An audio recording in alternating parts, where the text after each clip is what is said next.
Both presidential candidates decided they wanted to get funny and try to amuse people with their own interviews. And we're going to show you a little bit of an obvious winner in that contest. Donald Trump absolutely slays, and you're going to love it. Also, we got to show you J.D. Vance making an appeal to black voters in Detroit. It's one of the best things I've seen from a Republican politician in decades, literally.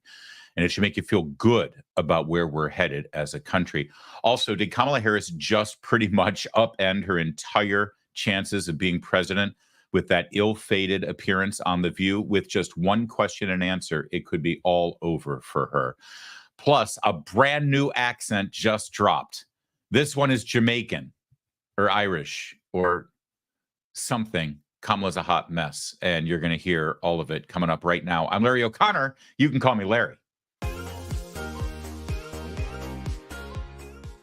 Thanks so much for subscribing to our channel. Thank you for liking and sharing our videos. In fact, just like this one right now. You know you like it. Come on. I mean, look at the jacket I'm wearing today. I'm wearing a dark jacket. That's worth a thumbs up right there. But if you like my lighter jacket that I've been wearing versus the darker jacket, well, now's a good time to leave a comment as well and tell me which jacket you prefer. Either way, I'm trying to blatantly manipulate you to help us in the algorithm. Did you fall for it? Excellent. Also, a quick thanks to Megyn Kelly. I just checked out her podcast this morning from yesterday. Apparently, Megyn and I are the only streamers and podcasters who agree that Bill Whitaker at 60 Minutes was embarrassing in that interview. What's with all my colleagues in right-of-center media and streaming and podcasting and saying, well, I got to hand it to Bill Whitaker at 60 Minutes. He asked Kamala Harris some tough questions. No, he didn't. He asked bare minimum, the smallest of prerequisites for somebody at a network, let alone 60 Minutes. For God's sake, 60 Minutes used to have a reputation for destroying politicians. You had to be so ready to answer tough questions on 60 Minutes, and now we're giving Bill Whitaker kudos for asking one or two basic questions. Please. So Megyn and I, we're like this. Thank you, Megyn. Well done. Also, quick programming note. As promised, we're going to be doing a special primetime live stream celebrating our 500,000th subscriber on YouTube. And that live stream will be tonight at 7 p.m. Eastern.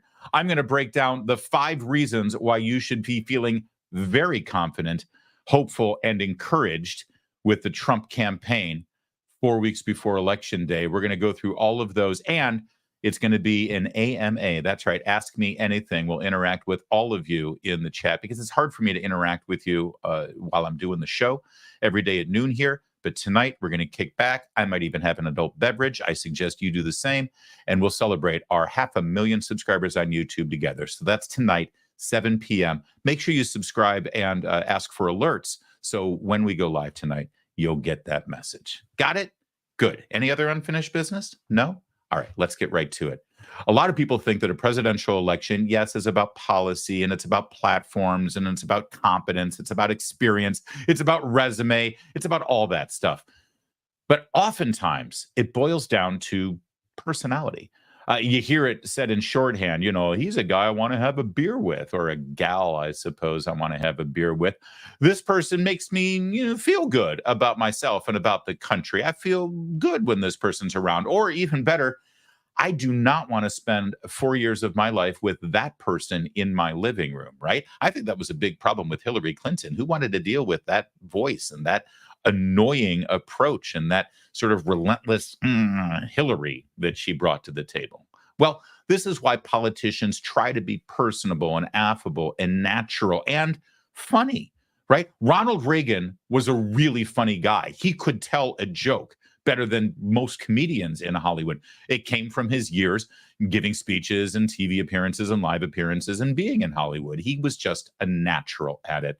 And ever since then, really, politicians in the modern era, they try to do that. They try to be funny. They try to be approachable. They try to sort of make you laugh and feel good about yourself. Bill Clinton wasn't bad at it, actually. I got to give him credit. And even Obama was able to sort of bring it, and late night shows and sort of make fun of himself. Self-deprecating humor is always a good way to be funny and approachable for that matter.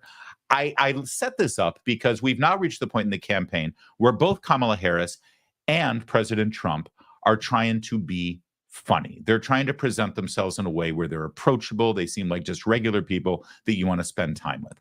We'll begin with the embarrassing moment that Kamala Harris has attempted to be funny. This is probably, we searched in vain to try to find a video clip of Kamala Harris in her prime, making people laugh and being the funniest she can be. And to give her some credit, this is a clip that did go viral at the beginning of the campaign. You had a lot of TikTok videos sort of spinning off of this moment. This was her best moment of her entire career, bringing humor to the table. You think you just fell out of a coconut tree? You exist in the context of all in which you live and what came before you. That was it. I wish we had more, but I don't. That's Kamala Harris being funny. You think you just fell out of a coconut tree? You exist.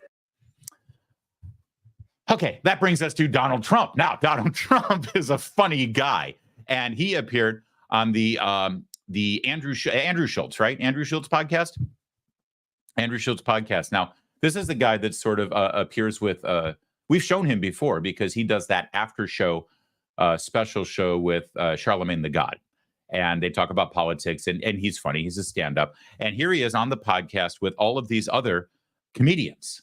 And this is a hard room to walk into. See, the hardest thing to do when you're trying to be funny is to be funny with other funny people. They're a tough audience, all right? And if you're going to try, you got to bring it. So here's a little bit of Donald Trump just sort of letting his hair down, as it were, and bring in the humor. Over the last week, I have to, when we talk about funny or sad, I think it's more sad than funny. Yeah. He has one ability I don't have. Yeah. He sleeps. He can sleep. This guy goes on a beach and he lays down on one of those, 6 ounce, they weigh 6 ounces and you can't lift it. Yeah. They're meant, no, they're meant for children. Yeah. Young people and old people to lift. Yeah. They're aluminum, hollowed aluminum. Yeah. They weigh very little and he can't lift. And somebody convinced him he looks good in a bathing suit. And when you're 82, typically bathing suits aren't going to make you look great. You're not going to be enhanced. Yeah. All right. It's just one of those things. I can't be sure about that, but typically you don't. Depends what he's packing. He could. I don't know what like the hell he's packing, but I don't want to, and I don't want to know either. I don't know. But he has an ability to fall asleep while on camera. He can lie down on one of those things. Yeah. And in minutes, he's stone cold out. How does he do it? And he's got cameras because he's the president, so they have cameras on him. Yeah. And then they show him sleeping on the beach. Yeah. You'll never see me sleeping in front of camera. How do we? All right. Now, this is objectively funny for multiple reasons. And I know breaking down and picking apart and analyzing humor is an awful endeavor because it sort of removes the humor from the equation. But this is important, actually. We've got more clips that are very funny, and we're going to see them. But this one in particular, I want to break down to explain exactly how natural and how impulsively, just in his bones, funny this guy is. If this is a contest between the two presidential candidates and who is funnier and who isn't, again, you've got this. You think you just fell out of a coconut tree? And you've got this. Let's break it down. Over the last week. Oh, and by the way, the question is, can you name one talent or attribute that Joe Biden has that he's better at you at, that he can do better than you? I have to, when we talk about funny or sad, I think it's more sad than funny. Yeah. He has one ability I don't have. Yeah. He sleeps. He can sleep. This guy goes on a beach and he lays down on one of those, 6 ounce, they weigh 6 ounces and you can't lift it. All right. Now, the first thing is funny because it's he's trying to, give a compliment to Joe Biden, but obviously it's an incredible insult. And he's pointing out the fact that he's mentally and physically disabled. But then he immediately starts riffing on the chair, which is, this is why this is funny. When you see Joe Biden sleeping on the beach, and there's constantly these shots of him sleeping on the beach, there's a lot to look at. There's a lot to point out. But this is such an obscure detail that Trump has decided to seize on. and he does this riff on the chair and the size of the chair and who the chair was meant for, and he can barely lift the chair, and that's funny. See, that's like Seinfeld-esque kind of humor where you can find humor in these small details that everybody sort of, oh, now that you mention it, yes, that is hilarious, but you never really mention it. That takes a keen eye for humor and observational humor in particular. Yeah, they're meant. No, they're meant for children, young people, and old people to lift. Yeah, they're aluminum, hollow aluminum. They weigh very little, and he can't lift. And somebody convinced him he looks good in a bathing suit. And when you're 82, typically bathing suits aren't going to make you look great. Right. Now, that is beautiful, understated, dry humor, a fine use of language. Typically, when you're 82, a bathing suit is not going to make it, look great. That's funny. That is a funny delivery and a funny use of the language. You're not going to be enhanced. You're not going to be enhanced when you're 82 and you're in a bathing suit. No, I'm sorry. The delivery. Look at how he says, and I stepped on it, and I'm sorry. Watch how he says enhanced. 82. Typically, bathing suits aren't going to make you look great. You're not going to be enhanced. Yeah. You're not going to be enhanced. That's that Queens thing, too. This is just, dude, I'm sorry. You cannot deny that this is funny. It's just one of those things. I can't be sure about that, but typically, depends what he's packing. He could. I don't know what the hell he's packing, but I don't want to know either. All right, so now that's funny because he didn't know that Schulz was going to throw that out there, right? And he immediately was able to react. And I don't know what he's packing, and I don't know if I want to know. That's good. That is improv. Again, stuff that Kamala just can't do. I don't know, but he has an ability to fall asleep while on camera. He can lie down on one of those things, and in minutes, he's stone cold out. How does he do it? And he's got cameras because he's the president, so they have cameras on him. Yeah. And then they show him sleeping on the beach. Yeah. You'll never see me sleeping in front of camera. I find this actually pretty amazing because this was, unlike Kamala, this was not scripted, right? This is Trump being Trump. And we know that because we've seen him in front of us for years, and this is what he does. But something tells me about this. This is a thing for him. I think that he is personally offended and bothered by the fact that the president of the United States is often seen taking a nap on camera. Right? It's like, I'm not saying Donald Trump doesn't take naps, although Melania, I think, was on the 5 yesterday and conceded that he barely sleeps. One thing, anybody who has worked with Trump, they all say the same thing, that he gets like 4 or 5 hours sleep a night. And he's up before everybody else and he's working, he's doing his thing, he's watching cable news and he's reading papers. I think it really does bother him. He thinks that it's a sign of weakness. It's a sign of laziness. It's insulting to the American people. That the president of take a nap, fine. You got to take a nap, go take a nap. Don't let the cameras see you taking a nap. I think he's very bad, and I appreciate that about Trump, that he actually has a strong sensibility about the importance of imagery for the president, right? The president of the United States needs to project a certain image. It's why he didn't want to wear a mask during COVID, by the way, if you remember right. And he was right about that, too. So I love the fact that this is clearly something that bothers him. He's given it a lot of thought to, and now he's turned it into 1 minute of comedy gold. All right, a little bit more here. Trump being Trump and just rolling with these comedians on the Andrew Schulz podcast, and it's good stuff. I promise I'm not going to break down every joke and analyze it like a proctologist exam. I just think it's worth noting how this is objectively just well done humor. Elon interviewed me on something. Yeah. And I think they said 275 million hits or listens. That's a lot of people. That was a That's a nation. Yeah. But it's a whole new, different way of Can I ask you a question getting the word out, right? about Elon specifically? Is he your favorite African American? He's a piece of work, I'll tell you. He's a great guy. Yeah. He's obviously a brilliant guy. Yeah. I mean, when I saw the rocket engines come back, I said, what is that? Like a couple of years ago, you've never seen rockets go up and then they crash into the water. Yeah. And I see the engines are coming back and they're landing. It's unbelievable. They're landing and they land on a raft in the middle of the ocean someplace with a little dot, and they land right on the top of the spot. And my wife can't parallel park. I know. Most people can't. But no, he's great. But he's got a great heart. He was with me as you know, on the other night. Yeah. And we were honoring a man who got killed at a rally, Corey, firefighter, great guy. And it was a beautiful evening. But Elon went out and he loved the crowd. He loves the country. Yeah. And he's picked a side. A lot of people don't want to pick a side. I have a lot of people that are big supporters of me. Yeah. But they won't go all out. You know, they can't. They're scared. Quite, There's a they're cost. Scared. Yeah, there's a cost. Yeah. There is a cost, but there's also a liability. I mean, you know, some people, I respected a lot when this guy was up there doing jumping jacks. You got to vote for Trump. You got to vote He for was jumping high. He was jumping high. Looked You know quite what? African. When he jumped, he's in good shape. I'm looking at his waist. I'm saying, wait a minute, does he work out or something? But he really, and he had a great time. And you know, he's not out that much. He's probably maybe a little. Would you say he's a little reclusive, possibly? Yeah. He's also busy. He's got like 5 different he's very companies. busy and maybe a little reclusive. Yeah. But he had the greatest time. He was saying, "Look at these people." We had 100,000, more than 100,000 people. Yeah, that's It was a record. It was nobody's ever seen, and it was really. It was a celebration of a life, and it was really a MAGA. It was a MAGA deal. Yeah.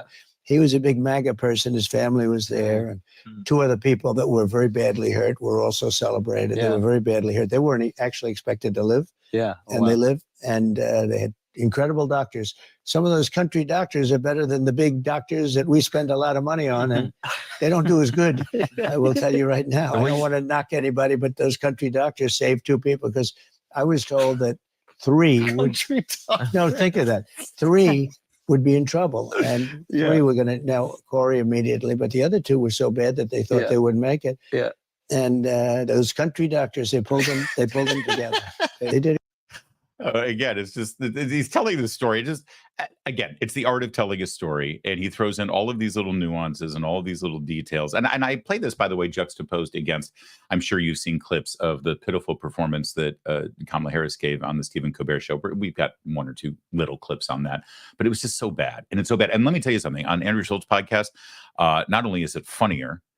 But I assure you, more people saw Donald Trump on this podcast, on this show, and enjoyed that performance than the handful of people who are still watching the Stephen Colbert show. And even more important, this show has a broad appeal. The Andrew Schulz Podcast, they don't often talk about politics. They do, but they don't talk about it in a partisan MSNBC kind of way. So it has a very broad audience. In other words, the people who are tuning in to watch this oftentimes are undecided voters, or there may be even the voters that are inclined to vote for Kamala Harris, but they're going to watch this and they're going to have a different impression of Donald Trump here.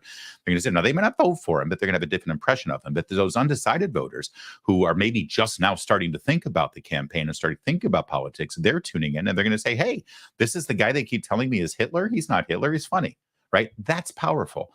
Juxtapose that with Stephen Colbert. Kamala Harris decides she wants to go on the Stephen Colbert show, right? Stephen Colbert is no longer a late night comedy talk show. That show is a political show. It might as well be on MSNBC. It's kind of ironic. Greg Gutfeld is on Fox News, which is a cable news channel, and his show has less politics and less news in it and more entertainment than Stephen Colbert's comedy show does on a regular television network, right? He has changed that show over the last 8 years into nothing more than left-wing group therapy with a monologue. Even when he has a guest not in the political world, but like a movie star or something, they end up talking about politics.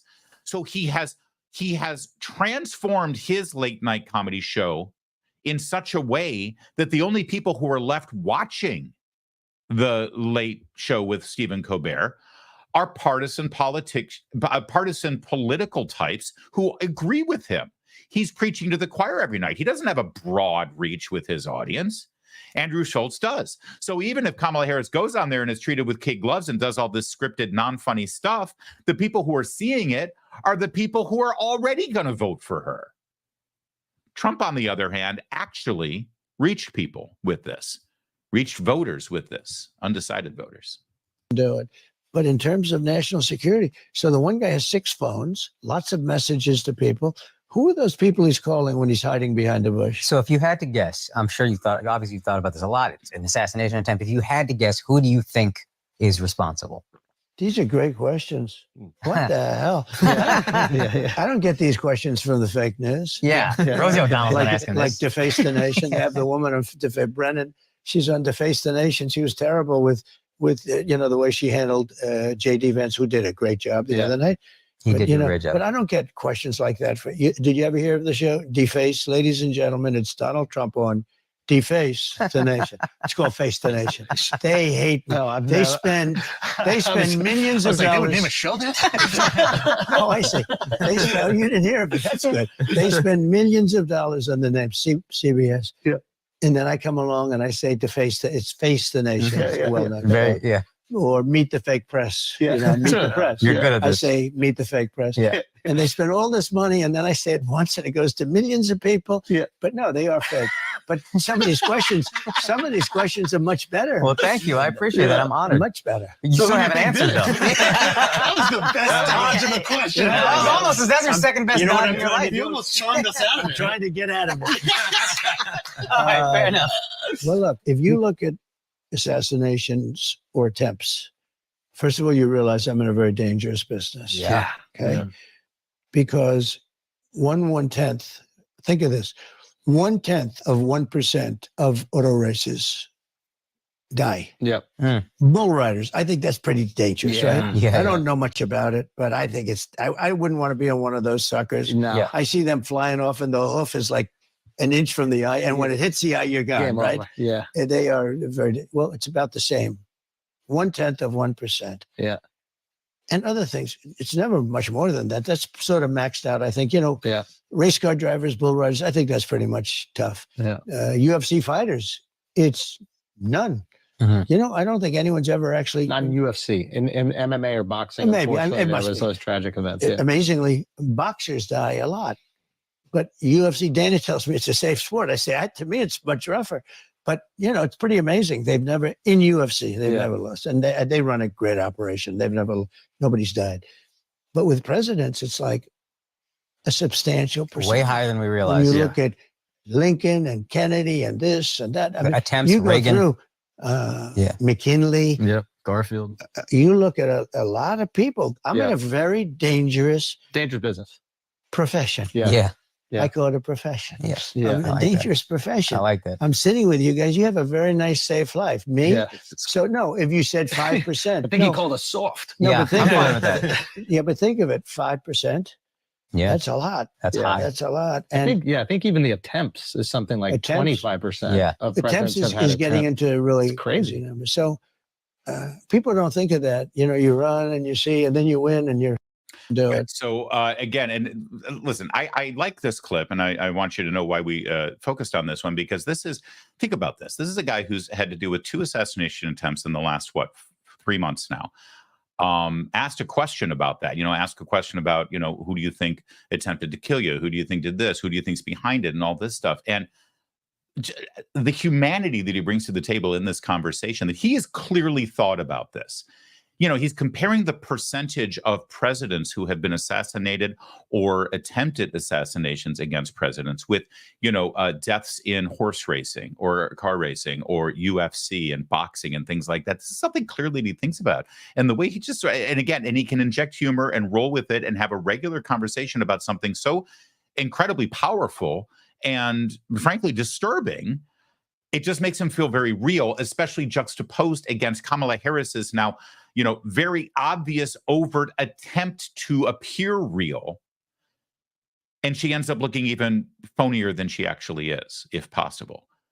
Again, if this campaign comes down to this intangible, it's not even close.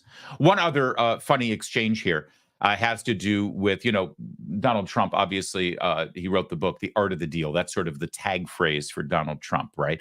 All of his negotiations, his real estate deals, entertainment deals, whatever. Art of the deal, art of the deal, art of the deal. In his political life, you might boil it down to the art of the nickname, right? What goes into making a great nickname? This is a great exchange. You think I'm the number one influence? I think it's So who else? Rogan. I think it's Rogan, you, and Kim Kardashian. Like Kim Kardashian influences the shape of women's bodies and faces. Like you see so many, they're literal Do they want to shape look of like human Do beings. they want to look like her? They want to look like her. Think So of- once we start seeing dudes want to look like you, Yeah. and I see young Jack over there, I think he's trying to do it. Yeah. Jack. Your oh, yeah, TikTok guy. TikTok Jack. TikTok Jack. TikTok. So tell me, TikTok you know, this Jack. is a little new world. I call him, his name is Jack. I call him TikTok Jack. I'm good with names, you know. You are. You're very are, good at You that. are. I You mean, are. Pocahontas. Yeah. We have names. What about and there was Tampon Tim was good. What about Tim, is the that? problem with Tim, it's hard to say. Yeah. In other words, It's a mouthful. it's Yeah. a lot. Yeah. And you can't stutter it through Yeah. when you No. call it. It's really a lousy word to say, Yeah. but it's quite accurate, right? There are some like Comrade Kamala. It's Yeah. a little hard to say. She's Yeah. comrade because she's obviously a communist. Yeah. She's Okay. horrible. Yeah. So I call her comrade. Yeah. And it's not bad. But when you put the names together, Yeah. it's a little, you got to be able to pume. No, you got to be able to put it out there. But we have a lot of good ones. A lot of them I can't go into with you because Why some not? of my Give me best some. ones, Give me some some. of my best ones are from the Republican primaries. Oh, yeah. And they're all friends of mine now. Oh, And I now don't you want got to be. to think I'm the I love that. I do love that. And some of my best ones are Republicans, but now they're my friends, so I can't use them. Which, by the way, also shows that obviously these nicknames are all in good fun.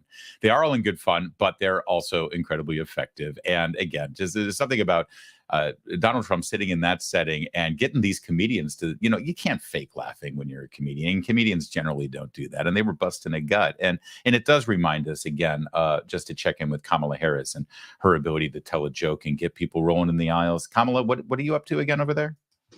You think you just fell out of a coconut tree? You exist in the context of all in which you live and what came before you. I mean, she is funny. I mean, she's not funny in the way she's trying to be funny or she thinks she's funny. But, I mean, there's a lot to laugh at there. I will give you that. If you're unburdened by what has been, that is. Hey, if that coconut tree woman does win the election, by the way, which God forbid she does, we've got massive tax hikes ahead of us. You know that. She's told you. Almost 40% top income tax rate on your W-2 wages, a 7% increase to the corporate tax, which, by the way, means that everything will cost more because corporations end up passing that cost on to you with their goods and services. Plus, of course, you've got a capital gains tax on unrealized gains.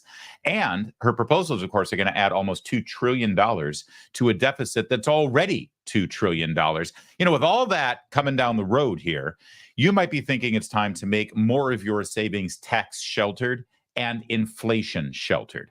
And that's where the good people at Birch Gold Group can help you. Birch Gold will assist you in converting an existing IRA or 401k into an IRA in gold. And the best news is you don't pay a penny out of pocket. This is money you've already got in your savings. Just text the word Larry to 989898. Get a free info kit on gold. There's no obligation. You're just going to get information on fortifying your savings before the crazy really hits. Get an A+ rating with the Better Business Bureau over there at Birch Gold. Thousands of happy customers. You can trust them. Text Larry, Larry, to the number 989898 and get that free info kit today. So did Kamala Harris just ruin her campaign? She appeared on The View yesterday, and in just 15 seconds, it could all be over. She was asked a question on the, and I remember this is a friendly atmosphere. These women are all in. They literally introduced her as the next president of the United States. And I want to remind you, as I always do, this show is part of the umbrella of ABC News. Not ABC Entertainment, not ABC Daytime. ABC News introduced Kamala Harris as the next president of the United States. And Sunny Hostin asked one simple question. Well, if anything, would you have done something differently than President Biden during the past 4 years? There is not a thing that comes to mind in terms of, and I've been a part of most of the decisions that have had impact. Absolutely devastating. Absolutely devastating for many, many multiple reasons, not least of which she had to know this question was coming.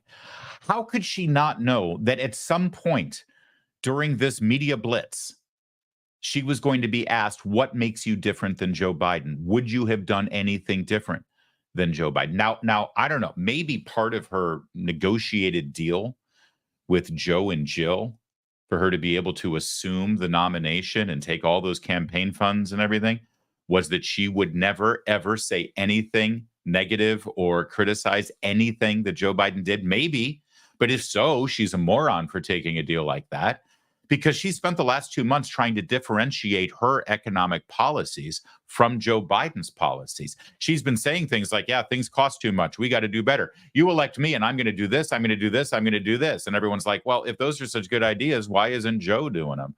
Why aren't you doing them now? See, and that's where sort of the art of politics comes into play. I mean, she could easily, and by the way, the lowest of low-hanging fruit is Afghanistan. I mean, how hard is that? How hard is it for her to say, and again, you want to be respectful of Joe Biden, I guess, because you're still his vice president and he's still president, and you're trying to keep people together and you don't want to make a headline. But of course, she ended up making a headline for all the wrong reasons. Couldn't she have said something like, listen, not to second guess Joe Biden as commander in chief or how things went down in Afghanistan, but obviously, in retrospect, knowing now what we know and the tragedy of 13 lost American service members, having to do it all over again, if I were president, I would have tried to take a different approach in our pullout of Afghanistan. And I know that hindsight is 20/20, but we have that hindsight now. And knowing what happened, yes, I think at the very least we should have done that differently. She can't even bring herself to that. She can't even bring herself to say that. This was so bad and so awful. Honestly, the View appearance was sort of going on while we were just finished when we came on the air yesterday for this show. And we looked at a couple of the clips and we were like, you know what? It's so boring because these ladies are just asking her stupid questions. They're all on her side. I don't even think much is going to come of this except this one clip. That was the only thing that we had pulled that we were maybe going to show. But it turns out this thing is so devastating. You want to know how devastating it is? You want to know how career-ending potentially this moment on The View was? Watch this. Well, if anything, would you have done something differently than President Biden during the past 4 years? There is not a thing that comes to mind in terms of, and I've been a part of most of the decisions that have had impact. I'm Donald J. Trump, and I approve this message. That's how devastating that moment is. That is now a Trump for president ad. They're acting like the American people were thrilled with everything under Joe Biden. They just thought he was too old. And they either believe that and they're so deluded and so out of it that they have no business being anywhere near power if they really do believe that. Or this is just a game they have to play. They have to continue this, oh, we have the greatest economy in the world and we've never been better off and he's the greatest president. It's just, he had just gotten up there in age and it was time for a new generation.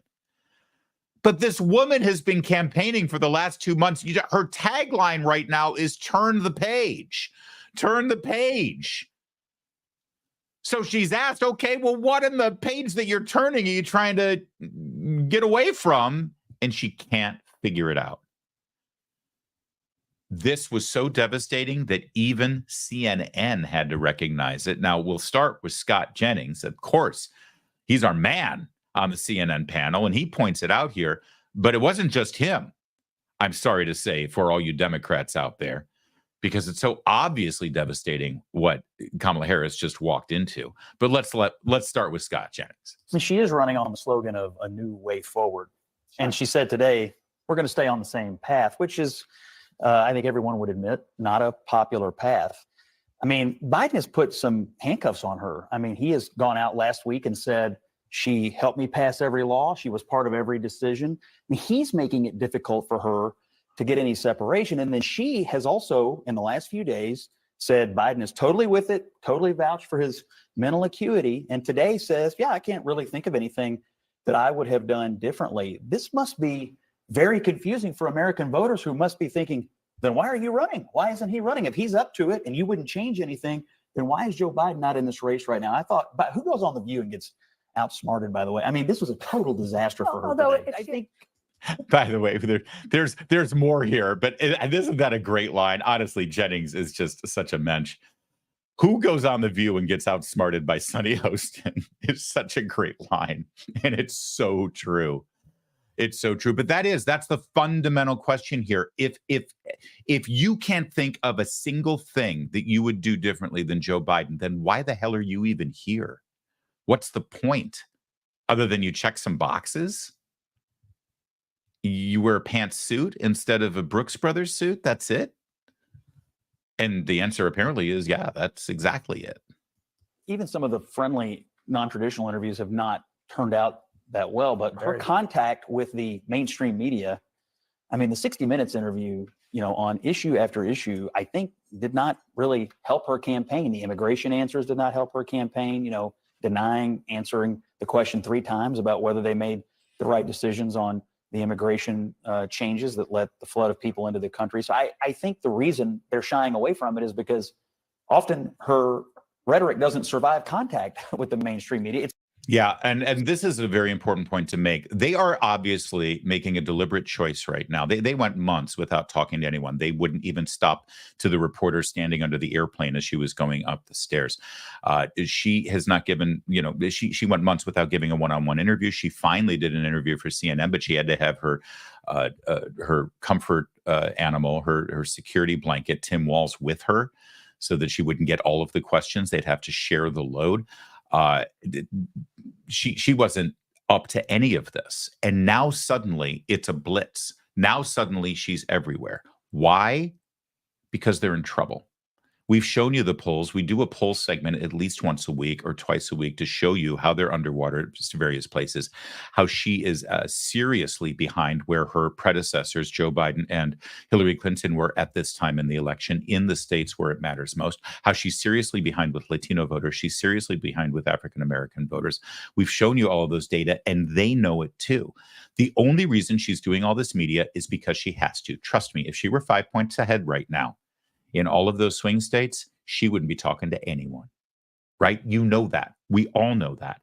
So now she's doing this because she needs it. She needs to go out there and do these interviews. And even with friendly media, with Stephen Colbert and The View and 60 Minutes, 60 Minutes literally deceptively edited the interview to make her look less moronic. And even in those helpful atmospheres, in every single one of those appearances, she's got 1, 2, 3, or 4 different sound bites that are going viral that make her look awful. She can't do it. This is terrible. And yesterday at the White House, Joe Biden sort of emphasized the real problem that she's got with her candidacy and trying to separate herself from Biden. There have obviously been a number of crises that the country has been facing over the past several days with the hurricane, with the port strike, with the situation in the Middle East. Can you talk about how your vice president, who is running for the presidency, has worked on these crises and what role she has played over the past several days? Well, I'm in constant contact with her. She's aware we're singing from the same song sheet. She helped pass all the laws that are being employed now. She was a major player in everything we've done, including passage of legislation which we were told we could never pass. And so she's been, and her staff is interlocked with mine in terms of all the things we're doing. So here's the question. Is this something that they've agreed to, that this is going to be his story, this is going to be her story, and there's no deviating from this path, right? Or did Joe Biden, with that appearance at the press briefing room, I think it was on Friday when he showed up, Did Joe Biden sort of drive this agenda and force this on her? Like, neither Biden nor Kamala Harris has been saying anything like this until the last 5 or 6 days. All right. Kamala Harris, obviously, with turn the page, new way forward, things are too expensive. Here are my plans. Here are my policies. Vote for me, and I'll do this, this, and this. When everyone's scratching their head saying, aren't you in office right now? Yeah. Are you saying that Joe Biden is blocking all of this progress? Joe Biden is keeping us from a new way forward? We're turning the page on Joe Biden. Is that the message? Because that was the message from the campaign. Subtle or not, that was the message.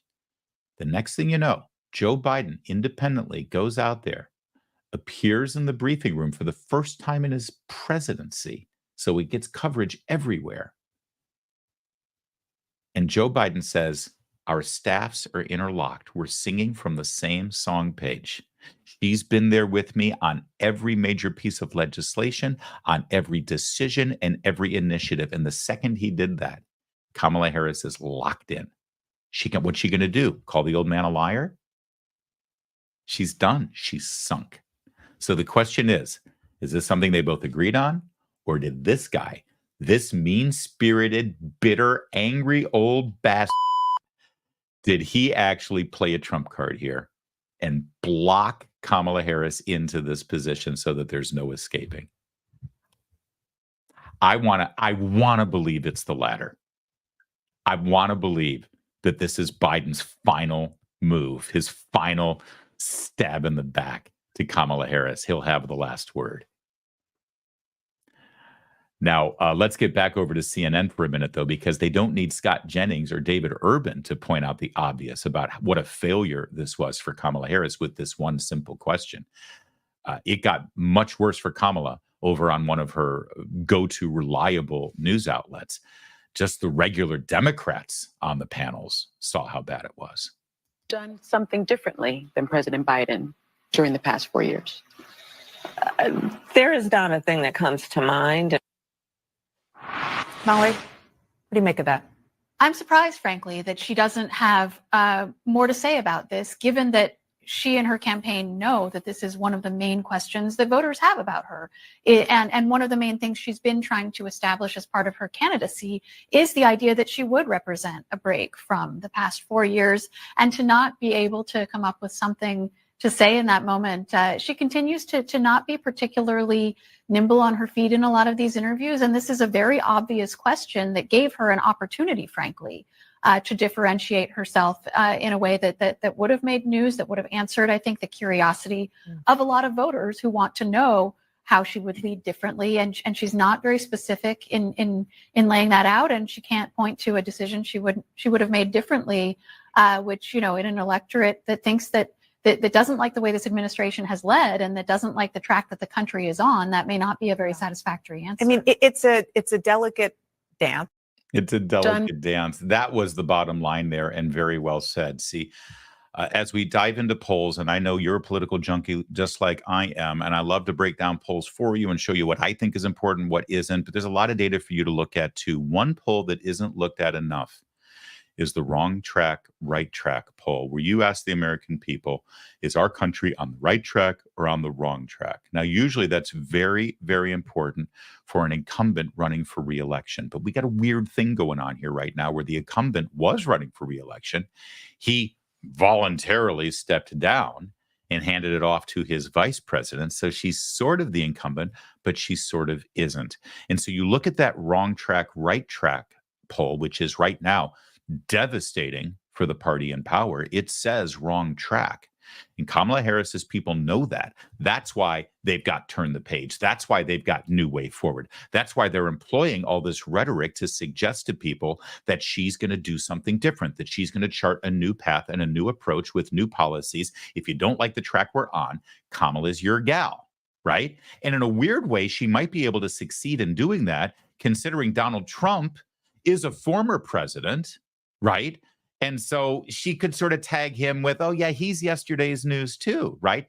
If you're a deft politician with ideas and with skills and with a brain, you could do that. Kamala is none of those things. and given the one opportunity to explain to the American people who overwhelmingly believe that America is on the wrong track, given that one opportunity to be able to say, yes, we are on the wrong track, and here's how I'm different from the guy who's led us down that wrong track, given that one opportunity, she completely whiffed. She completely whiffed.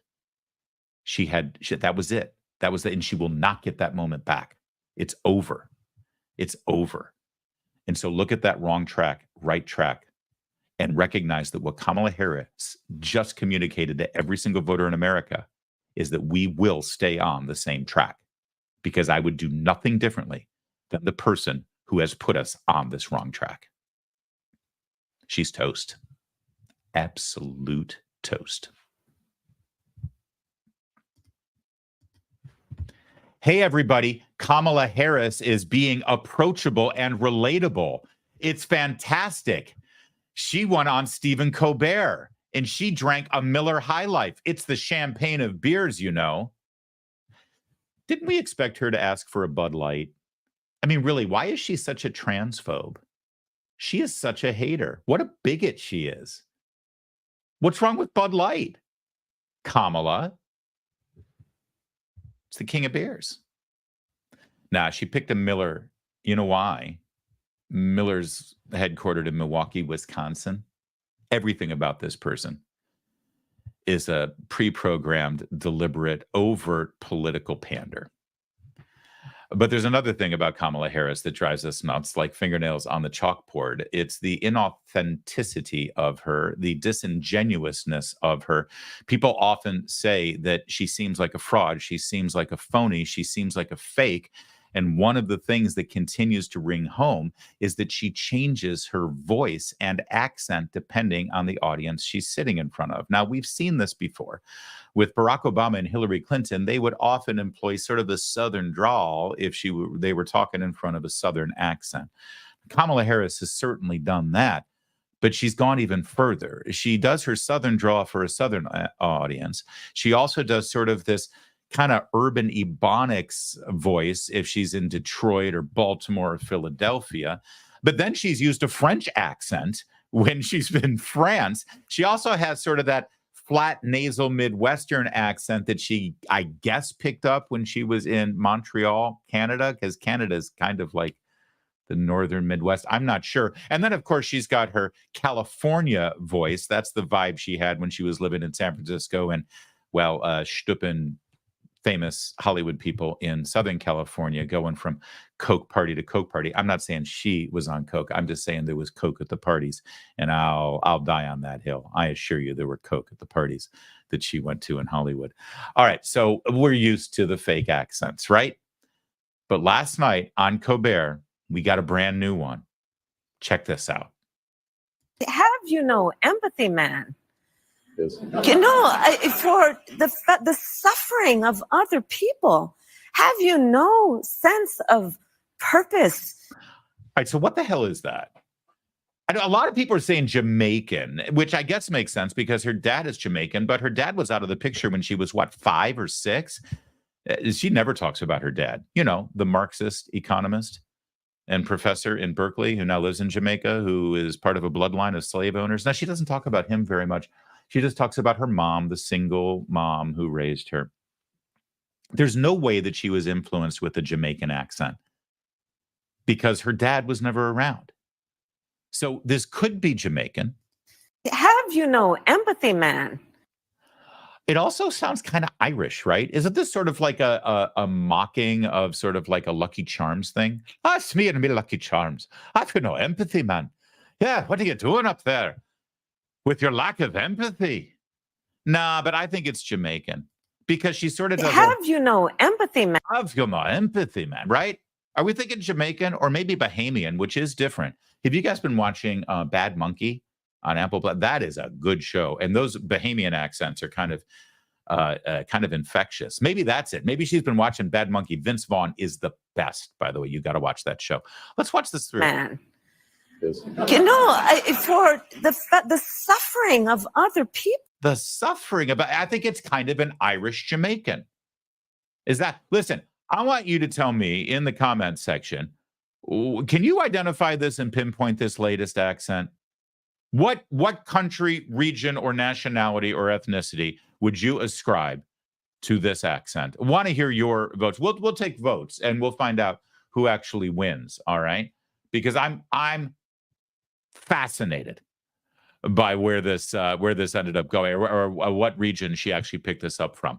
But I want to give all credit to Steve Guest. Steve Guest over on social media. He's a Twitter guru. He has put together the epitome of all supercuts of Kamala's accents so far that we know of. There's plenty of them, but here she is. Have empathy, man. For the suffering of other people. Have no sense of purpose. Good afternoon, everyone. Thank you. Good afternoon. Please have a seat. Oh, it's good to see so many friends. I love you back. Oh yeah, we remember that one, don't we? That's her Jenny from the Block accent. That's I love you back, man. Hey, right there with you. Right? You come and go to the bodega with me after the show. All right, more. Hello to all my divine nine brothers and sisters. Yeah, we know what accent this is, don't we?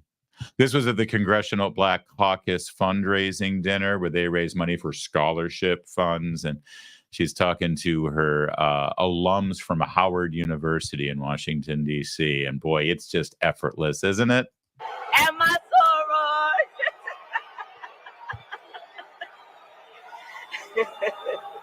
And to all my HBCU brothers and sisters. She was born in Berkeley.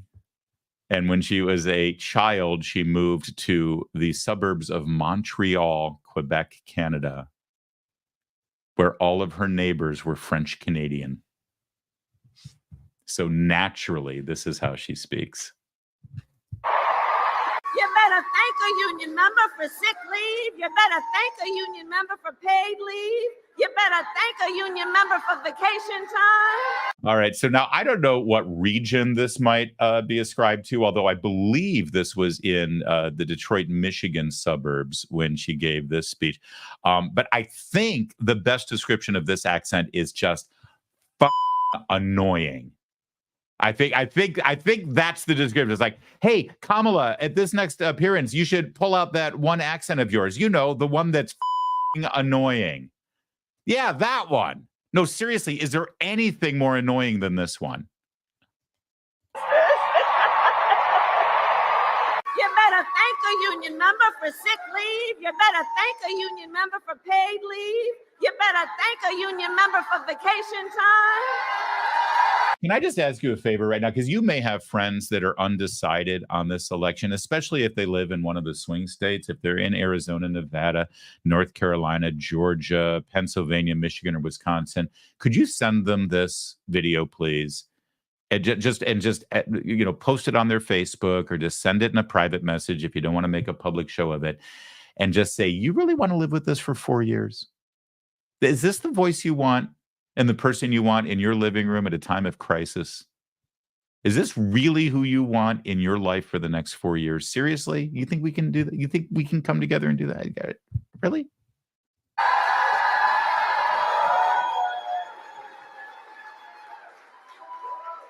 Because what we know, let's just get through the next 64 days. How about that?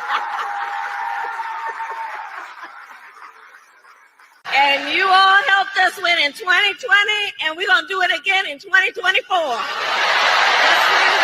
All right, so that's Georgia in the house. That's the Southern Georgia accent. If anyone's from the South, I'd love for you to comment about how authentic that is, huh? She's so relatable, isn't she? I don't know why people call her a phony. I mean, just that, especially when she starts laughing after she employs her accent. Because, she always throws that laugh out there when she's most confident and comfortable with what she's just said. That's a telltale sign of someone who's really comfortable in her own skin. Yes, we will. So let's get right. The one thing about all of us is we like hard work. Hard work is good work. Hard work is good work. The thing that we like about hard work is we have fun doing hard work. Do I see people testifying? Can I get a witness? All my life I had to fight. It ain't over.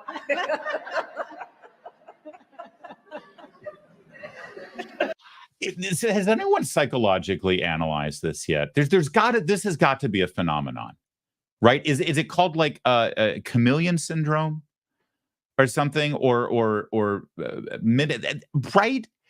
This has to be some sort of neurosis or some sort of personality disorder. I know for a fact that there are psychologists who listen to this show because one of them is related to me or watch this show. I know for a fact. Can you help me out? This has got to be a thing. This has got to be some sort of disorder, psychological disorder, that depending on the room that you're in and the people you're with, you start to take on their vocal characteristics because of some sort of inherent insecurity or desperation to seem like you're one of them and that you are relatable. Please like me. I will even talk like you if I have to.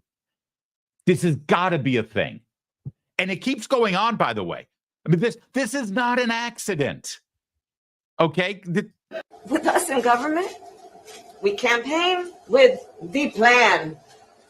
Uppercase T, uppercase P, the plan. And then the environment is such that we're expected to defend the plan. Even when the first time we roll it out, there may be some glitches and it's time to reevaluate and then do it again. Yeah, so that one was French. That was when she was in France. And I guess it was during the pandemic, as you could tell with the masks. I guess that's the only one that actually might naturally come to her because she was raised around a bunch of Quebecois. Although you ask any French Canadian, they're not speaking French, they're speaking Quebecois. And you ask any person in France, and they're like, I don't have no idea what those Quebecois are saying. I can't understand a damn thing. I mean, Celine Dion, only way I understand Celine Dion is she sings in English. That's what a Frenchman will say to you. Trust me, never the twain shall meet. I once worked with a French company that was producing a show, and one of the set designers was Quebecois, and it was the funniest thing. Because to me, it's all French. And the French producer was like, I can't understand a fucking word this guy's saying. Sacre bleu. All right, so we drop the French now, and we get back to, I guess, more North American accents. Because what's the point of using the French accent? They can't vote for me. It's just reasonable. I support the Second Amendment, but it's reasonable to say we need an assault weapons ban. It's reasonable to say we need universal background checks, that we need red flag laws. Can I tell you something? I used to live in California, and I lived in California when she was the district attorney in San Francisco. And I lived in California when she was the attorney general. I had gotten out by the time she became the U.S. Senator. But can I just tell you something? The entire time she was in the public eye in California, she never once had a Southern accent. Have you noticed that none of these clips are from her time in California? Not one of them. They're all from the time that she became a U.S. Senator or the vice president.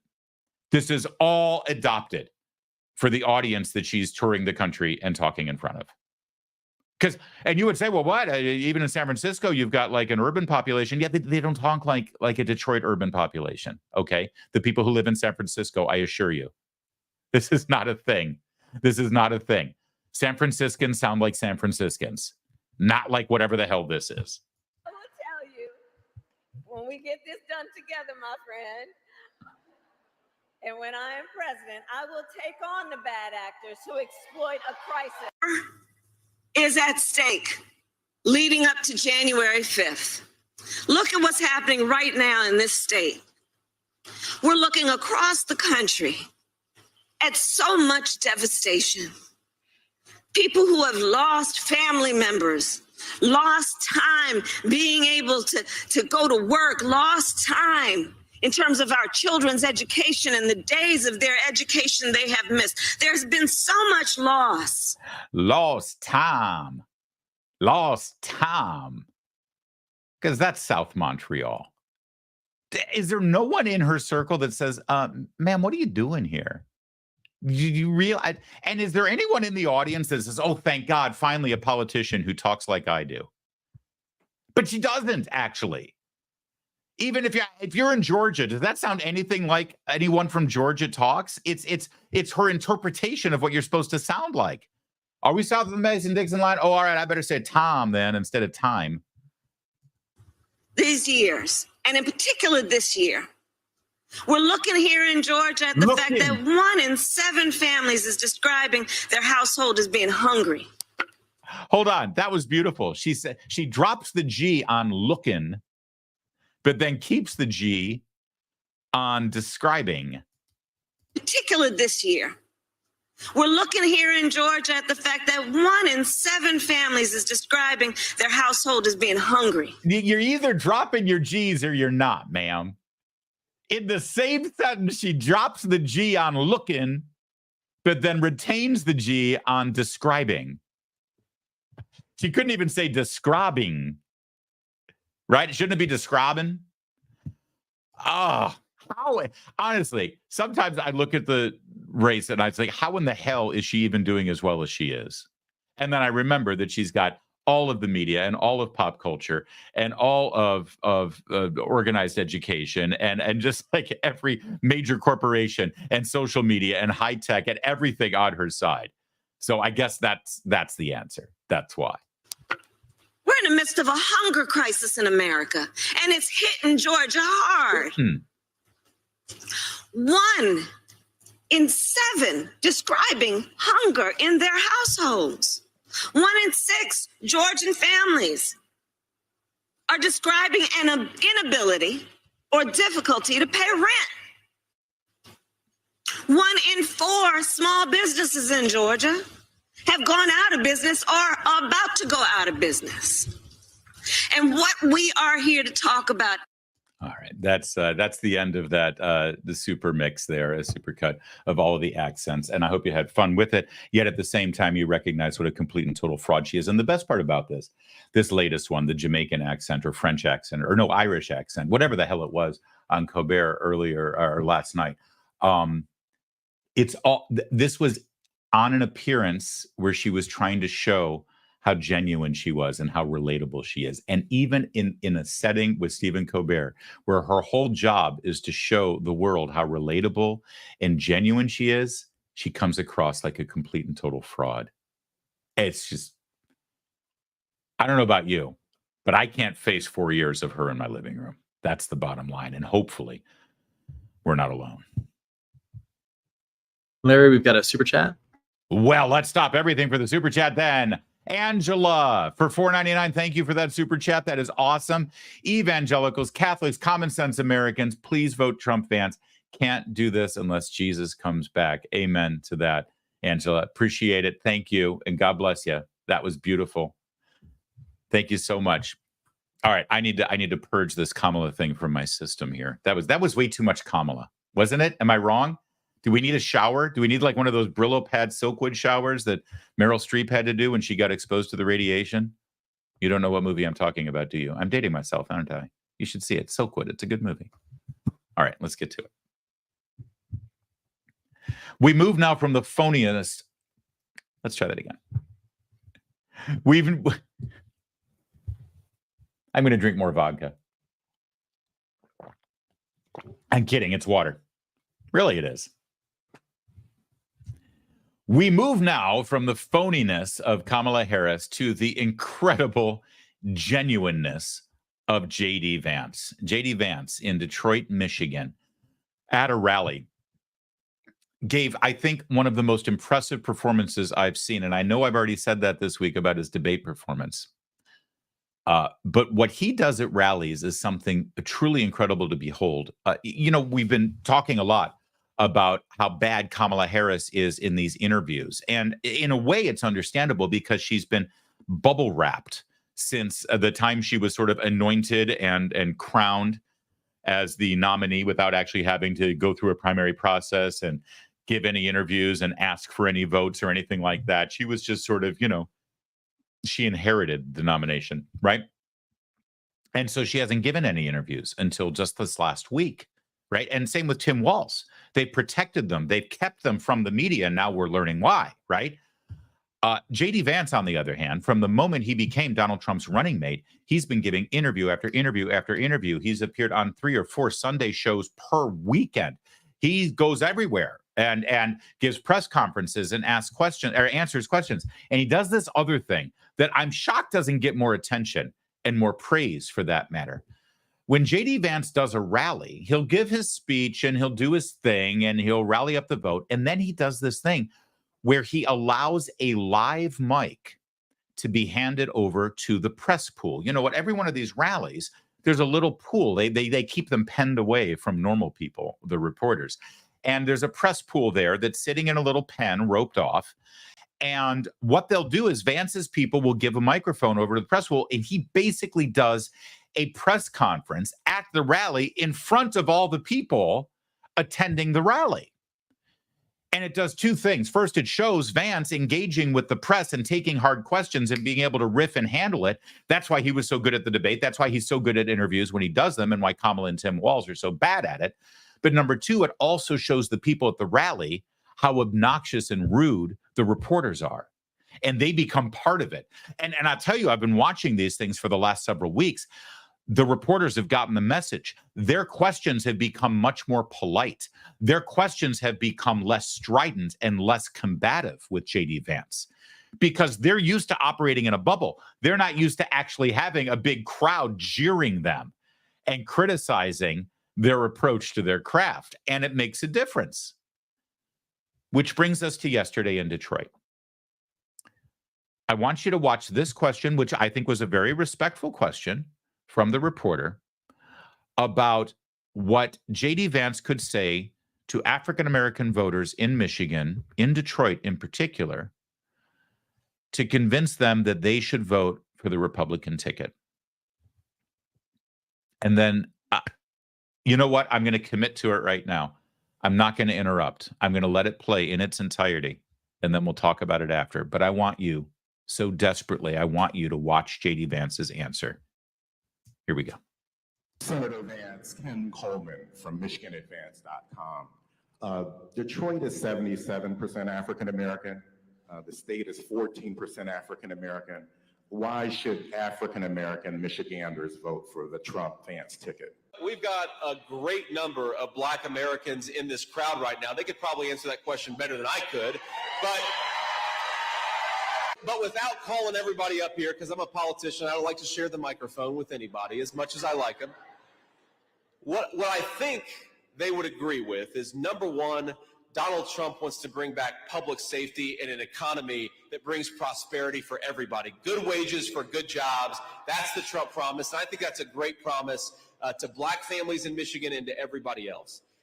Here's something else. I mean, there is this idea in the media, and I don't know where it came from, that somehow Black Americans don't believe in public safety in this country. Well, we know whether you're Democrat, Republican, or independent, Black Americans do care about public safety in this country. They want to empower our law enforcement officers to do their job. Of course, do it respectfully and make sure we've got good relationships between police and community, but we can have a good relationship between police and the communities they serve while we lock up the violent criminals and keep everybody safe in the process. I think that's very possible. And look, I mean, the story of Black Americans, especially in the city of Detroit, is actually very similar to the story of Appalachian white Americans who came from West Virginia, Kentucky, Tennessee. We moved to places like Detroit, Black and white together, because there were good jobs for people who were willing to work hard and play by the rules. And it wasn't always perfect, but for a generation in this country, people, Black and white, worked together, raised their families, built things in this country, and created prosperity for the entire country. And if you... That was the story, by the way, in the steel mill that my grandfather worked in for almost 40 years. You had Black folks and white folks living together, working together, and they again, it wasn't always perfect, but it worked. You know why it worked? because we had good jobs for people who are willing to work hard and play by the rules. The destruction of the manufacturing economy in the state of Michigan has been disastrous for Black Americans, and it's been disastrous for a lot of middle-class white Americans too. We can make things in this country again. We can build things in the United States of America again, and when we do, it's going to bring prosperity to Black and white alike.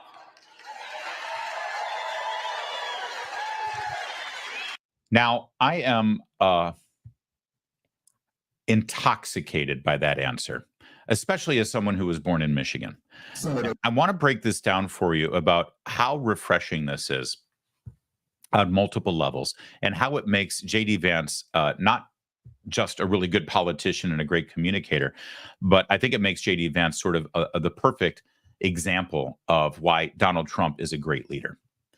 Because you look at who Kamala Harris picked, and it was all her decision. And she picked Tim Walz, I think in many respects, first of all, to pander. I have to have a white man because she assumes that voters in certain states are racist, right? And it's hard enough for them to pick a Black woman, so I better make sure I've got a white man. But I also think she picked Tim Walz because she knows that he's kind of a lightweight, and it actually elevates her, makes her look better. Donald Trump clearly picked one of the smartest people in American politics today. It's obvious. And he's not intimidated by that. He doesn't mind. In fact, he wants smart people around him. I'm not so sure Kamala Harris wants people smarter than her around her, which should scare everybody. But he's also an incredible communicator. And he did this in such a way that draws such a contrast for people, because that's what voting is. Voting is a contrast. You're picking one person over another. Why? And you've got to give people a reason why. Let's start here. For Black Americans in this crowd right now, they could probably answer that question better than I could. But all right, now that's a great moment of sort of pandering to the crowd in a charming way, and say, hey, don't ask me. Why don't you ask all the African Americans who are here at my rally today? Because clearly they're already supporting me, right? And so that's pretty good, and it's a good applause line, and he's working to the crowd. That's the sign of a skilled politician. But without calling everybody up here, because I'm a politician, I don't like to share the microphone with anybody as much as I like them. That's very good, because it's self-deprecating humor, and is obviously a device to use to move on from acknowledging everyone in the crowd and actually answering the question.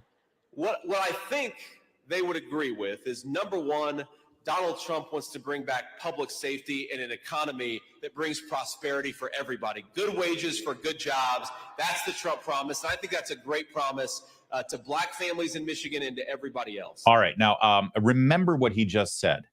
Public safety and prosperity for everybody with good jobs and good wages. That's the Trump promise. All right.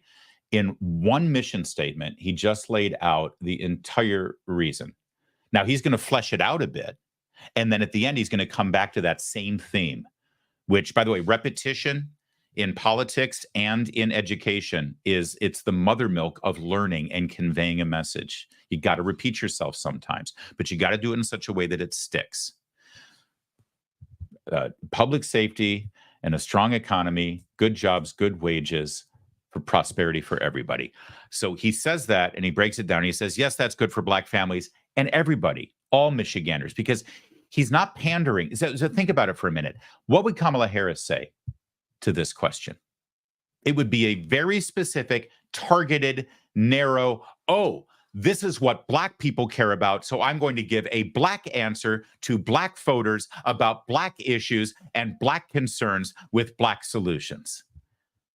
And J.D. Vance says, everybody wants good wages. Everybody wants public safety. Everybody wants prosperity. My answer to you about why Black Michiganders should vote for this ticket is the same answer I would give to Latino voters and Asian voters and to white voters. Because this transcends skin color. This is something that everybody wants, everybody needs, and everyone will benefit from.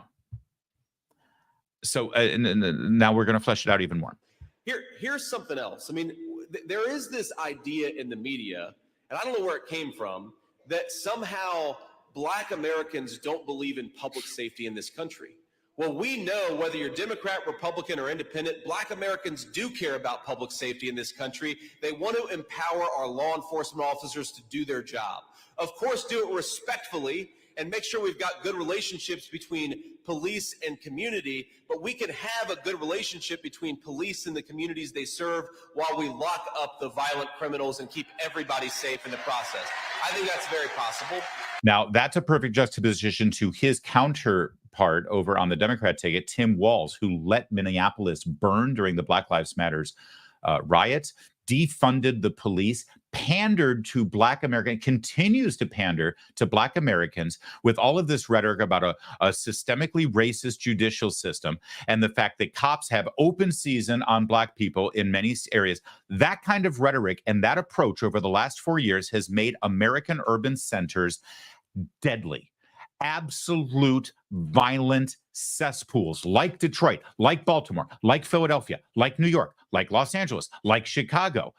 And he is courageous enough not to pander and say, yeah, you know, I'm going to fight racism. That's why Black Americans should vote for me. No, he's going to say, you know what, the problem for Black Michiganders right now, just like white Michiganders, is that there's violent crime in the streets and the Democrats have done nothing about it. But here's the real secret.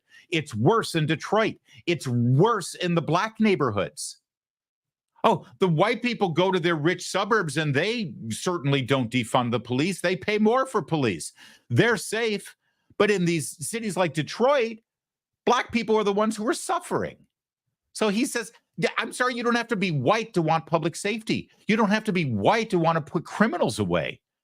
The lack of pandering here, the courage to be able to stand up there and speak this truth and say, Black Michiganders should vote for us because we take their lives seriously. We believe that Black lives matter. That's why we want to put criminals away for a very long time. We believe Black lives matter. That's why we want the cops to be able to protect those Black lives. It goes against everything you see in the mainstream media and in Democrat circles and in the pop culture about what you're supposed to say to Black voters. But he gets it. And it's incredibly powerful. And like I said, intoxicating to see a politician bravely and eloquently say that, defying all the conventional wisdom. And look, I mean, the story of Black Americans, especially in the city of Detroit, is actually very similar to the story of Appalachian white Americans who came from West Virginia, Kentucky, Tennessee. We moved to places like Detroit, Black and white together, because there were good jobs for people who were willing to work hard and play by the rules. And it wasn't always perfect, but for a generation in this country, people, Black and white, worked together, raised their families, built things in this country, and created prosperity for the entire country. And if you... That was the story, by the way, in the steel mill that my grandfather worked in for almost 40 years. You had Black folks and white folks living together, working together, and they again, it wasn't always perfect, but it worked. You know why it worked? Because we had good jobs for people who were willing to work hard and play by the rules. Now, this is J.D. Vance drawing on his own personal experience growing up in impoverished Appalachia and talking about how those communities were devastated also by the lack of manufacturing jobs and steel plants closing down, et cetera, et cetera, et cetera. Very much like Detroit. Trust me, I grew up there in the 70s and 80s, and that's exactly what happened in southeastern Michigan with the auto plants leaving.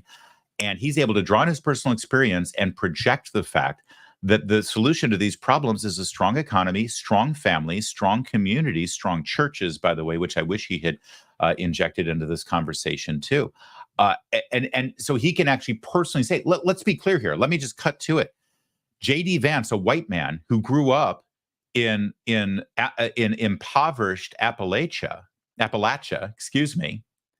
he has more in common with people living in urban Detroit right now and the blight in that city from manufacturing jobs leaving over the last multiple decades than Barack Obama has with those same communities growing up in Hawaii, or Kamala Harris being raised by college professors and becoming a district attorney and attorney general. You want to be relatable. You're not relatable because of the accident of the pigmentation in your skin. You're relatable because of who you are and how you were raised and what you grew up experiencing. And he's able to communicate that. Yeah, every single Democrat politician asks the same question. Why should black voters vote for you?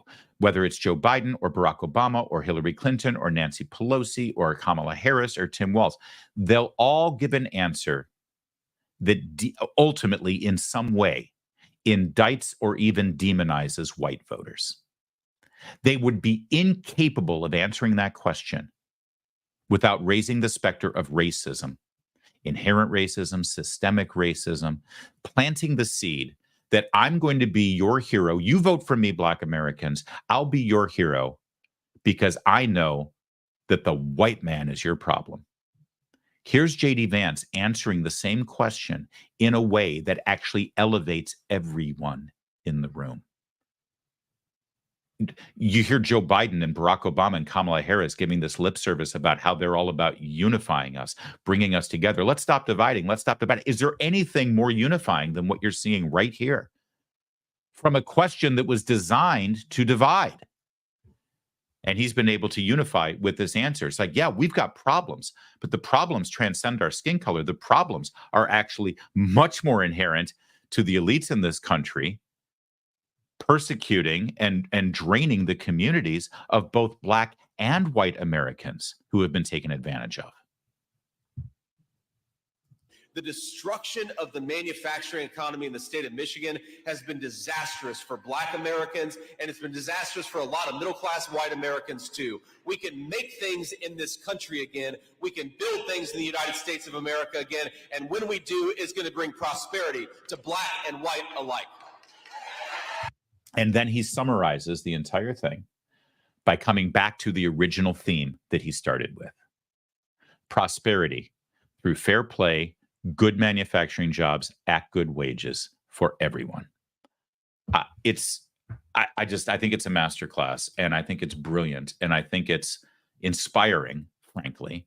And, you know, I've been a Republican really since I was a teenager. You know, growing up in Orange County, California during the Reagan era, it was hard not to be swept in with Reagan Republicanism. And I've pretty much been a Republican my entire life, through the good and the bad, through the strong and the weak, through the wins and the losses. I got to tell you something. After watching that with you, I'm feeling good about the future of our party. I'm feeling very good about the future of our country if that's the direction the Republican Party is taking. Larry? All right, guys. Yes, sir. What do we got? Two more super chats. Two more super chats. Thank you, guys. Let's see them. We got Courtney Howard for $4.99 going back to her Irish Jamaican bit. I was wondering, Larry, have you seen Candace Owens' research into her family history? There's some Irish roots possible. You know what? I did not watch the video, but I did see a clip fly by on social media. And you're right. Now that it does, there were the slave owners in Jamaica that she's actually related to were from Irish. So maybe that's it. Maybe that's what that voice is, Courtney. All right. Thank you for the super chat. We really appreciate it. And Francie with her puppy. Francie, you are like a super supporter of this show, and I love it. Thank you so much. Can't wait for the live show tonight. Bringing Western Carolina barbecue. Oh, that sounds good. Is it pulled pork? I love the pulled pork with the vinegar. Much better than Eastern North Carolina barbecue. I don't want to get into a fight here. North Carolina lawsuit fought out in Raleigh, and sadly, Eastern North Carolina barbecue won. All right. Well, honestly, I couldn't tell you the distinction, but maybe tonight when we have an Ask Me Anything, Francie, you can explain what the difference is. But yes, thank you for the reminder. Tonight, 7 p.m., live right here. We're doing a special live primetime edition to celebrate our 500,000 subscribers. Join us, won't you? And I'm told, Kevin, I'm told that you will actually make a physical appearance tonight. Is that correct? Yeah, I got to shave. I guess I'll shave too. Wait, you're not going to shave the stash, are you? No, definitely not. Oh, all right. I was going to say, Kevin has an epic mustache. So come for the fun. Come for the Ask Me Anything. Come for the top 5 reasons why you should feel confident and hopeful and encouraged about this election. Come for the, did I already say the Ask Me Anything? Where I'll interact with you and answer all of your questions. But mostly, come to finally see the man behind the voice. Come tonight at 7 p.m. so you can see the great reveal, the incredible, the manly, the powerful, dare I say sexy, Kevin McMahon will make his video appearance tonight during our special primetime at 7 p.m. We'll see you there. In the meantime, my name's Larry O'Connor. You can call me Larry.